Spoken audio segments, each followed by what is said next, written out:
मेरे साथ ओम का उच्चारण करेंगे, उसके बाद मैं अपनी बात शुरू करूंगा, क्योंकि बात धर्म की है, बात संघ की है। मेरे साथ सभी लोगों को बोलना है ओम।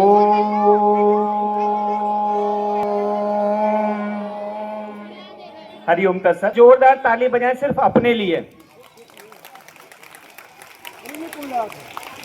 मैं बहुत सारे विषयों पे बोलता हूं, लेकिन अभी जब मैं बैठा था तो मैंने देखा कि आप लोगों को कितना साहस है। किसी को सुनना दुनिया का सबसे महान काम है, और ये महान काम आप लोग इतने अच्छे से करें, इसलिए एक बार जोरदार तालियां बजाएं। मेरे मन में एक बात आई कि मैं चुप हो गया क्योंकि मैं बोलना चाहता था। मैं चुप हो गया क्योंकि मैं बोलना चाहता था, रहस्य जीवन के खोलना चाहता था। मैं चुप हो गया क्योंकि मैं बोलना चाहता था। तो बोलने के लिए जब मैं चुप हुआ तो मैंने देखा कि इतना सुंदर प्रोग्राम है, और प्रोग्राम में बहुत सारी बातें एक साथ आप लोगों को बताई जा रही है, जिसमें संघ के विषय में बताया गया, जिसमें समाज की व्यवस्थाओं के बारे में बताया गया और समाज की कुरीतियों के बारे में बताया गया। पर मैं आप लोगों को बहुत ज्यादा नहीं, सिर्फ बहुत थोड़े से शब्दों में कुछ बातें बताऊंगा कि आपको स्वयं विचार करना होगा। एक साथ जब आप दो विचारों में काम करते हैं तो आप बटे रहते हैं। एक तरफ हमने एक प्रोग्राम में देखा जहां एक कन्या को पैदा तक नहीं होने दिया जा रहा, और दूसरी तरफ हमने ही देखा कि नारी एक शक्ति है। तो उस शक्ति को कौन रोक रहा है? उस शक्ति को एक शक्ति ही रोक रही है। अगर आप नारी हैं तो सबसे पहले आपको नारी का सम्मान करना होगा। मैं मनोवैज्ञानिक टेक्निक से लोगों की हीलिंग करता हूँ, कविताएं लिखता हूँ, पर मैंने देखा है कि नारी को सताने में सबसे ज्यादा हाथ जो है वो नारी का है। पेड़ के कटने का किस्सा ना होता, कुल्हाड़ी में अगर लकड़ी का हिस्सा ना होता। मेरी माताएं बहनें बैठी हैं, बहुत बेसिक सी बात है। हम सब चाहते हैं कि हमारी बेटी ससुराल जाके रानी हो जाए, लेकिन बहू घर आके नौकरानी हो जाए। सही बात है कि नहीं है? तो ताली बजाओ। अब ये जब आप ही एक साथ दो हिस्सों में बटे हो तो बताओ फिर कौन क्या करे। मैं आपको बताऊं, पुरुष बेचारा बड़ा मासूम होता है। उसको तो अपनी पत्नी और दूसरे की पत्नी का भेदभाव भी नहीं पता होता। कोई मुस्कुरा कर देख ले तो बावले पिल्ले की तरह चल देता है। बताना पड़ता है कि घर पे आधार कार्ड जैसी बीवी और पहचान पत्र जैसे बच्चे हैं। तो मेरी माताएं बहनें, मैं आप लोगों से सिर्फ बहुत छोटी सी बातें बताऊंगा। एक, खुद का सम्मान करना सीखो, और खुद का सम्मान करने के साथ अपने आसपास लोगों का भी सम्मान करो। धर्म बहुत बड़ी चीज नहीं है, धर्म बहुत व्यवहारिक चीज है।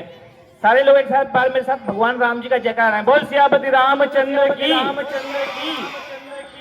सबने लगा दिया जयकारा, लेकिन ये जयकारा तब लगता है जब आप राम जैसा आचरण लाते हो। प्रात काल उठकर रघुनाथा, मात पिता गुरु नावई माता। आप में से कितने लोग सुबह उठ करके अपनी मम्मी के पैर छू लेते हो? जो नहीं छूते वो हाथ उठा ले। लगता है छोड़ो क्या करें, वो ताली बजा दें कि हाँ भाई नहीं उठाते हैं।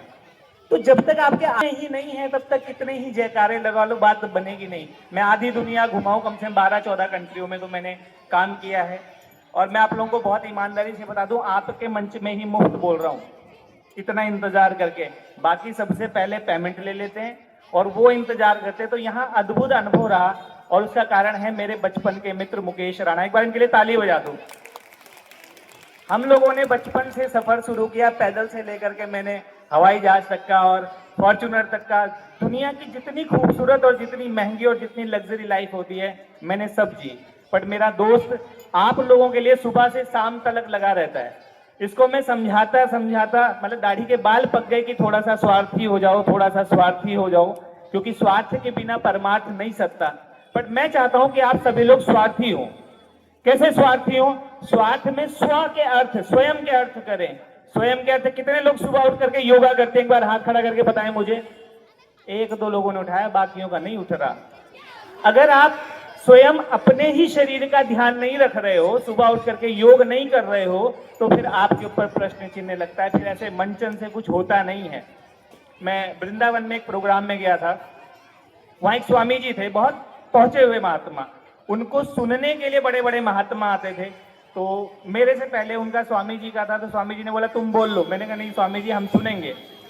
तो उन्होंने कहा बोलने वाले बहुत अच्छा बोल रहे हैं। यहाँ पे भी सबने बहुत अच्छा बोला, ताली बजाओ एक बार, जोर से बजाओ। और सुनने वाले उससे भी ज्यादा अच्छा सुन रहे, इसलिए अपने लिए भी ताली बजाओ। लेकिन मजे की बात है कि कुछ हो नहीं रहा। परिवर्तन कोई बाहर से नहीं करा सकता, परिवर्तन के लिए आपको स्वयं उठना होगा। अगर आप सुबह समय पर नहीं उठ रहे हो तो इसमें बताओ कौन आपका हाथ रोक रहा है। अगर आप रात को अपने एक बहुत बड़े रिश्तेदार मोबाइल के साथ लगे हुए हो, रात भर सो नहीं रहे, तो आप बताओ आपके साथ कौन शोषण कर रहा है। रात को सोओगे नहीं, दिन में सुबह थके थके रहोगे, सिर में दर्द, पेट में दर्द, बदन में दर्द। अब ये शोषण तो आप खुद ही खुद का कर रहे हो ना सबसे पहले।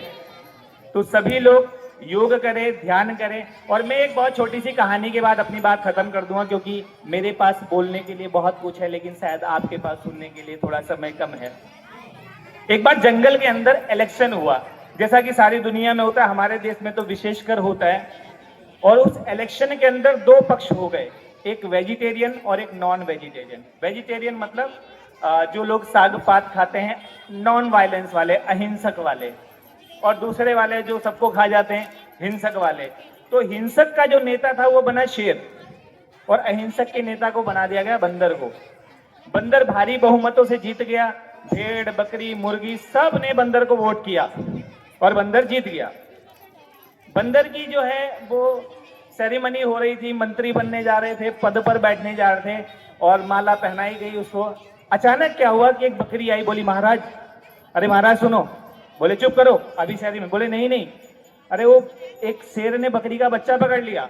बंदर तुरंत बोला अच्छा, उसकी इतनी हिम्मत, मतलब डेमोक्रेसी के अंदर, लोकतंत्र के अंदर बकरी का बच्चा पकड़ लिया, कहाँ है वो शेर, बताओ मुझे। और सब बकरियां पीछे पीछे हजारों की संख्या में, और बंदर उनका नेता आगे आगे उछल कूद मारता हुआ पहुंचा। और जहां शेर बैठा था बकरी को गोद में लिए, बंदर ने एक छलांग भरी और कूद के इस पेड़ पर, फिर उस पेड़ पर, फिर उस पेड़ पर, और फिर उस पेड़ पर, ऐसे करते करते लगभग उसने 5 साल या 5 घंटे बिता दिए।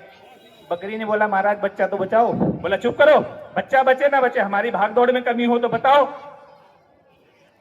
बच्चा बचे ना बचे, हमारी भागदौड़ में कमी हो तो बताओ। तो मित्रों, ऐसी भागदौड़ ही चल रही है और वो बच्चा बच नहीं पा रहा है। उस बच्चे को बचाने के लिए आप सबको सबसे पहले सुबह उठना पड़ेगा।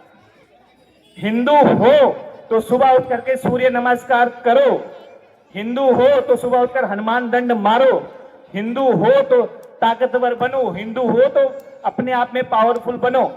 मैं अमेरिका में एक जगह प्रोग्राम कर रहा था, तो वहां पर एक अंग्रेज ने मुझसे पूछा what will you say about Bageshwar Baba. अच्छा, मेरा प्रोग्राम था your words makes your world, अर्थात आपके शब्द आपकी दुनिया बनाते हैं। तो मैंने उस अंग्रेज से पूछा, मैंने डू यू अंडरस्टैंड हिंदी? बोला यस लिटिल बिट। मैंने तो अभी आगे की बात हिंदी में बताता हूँ आपको।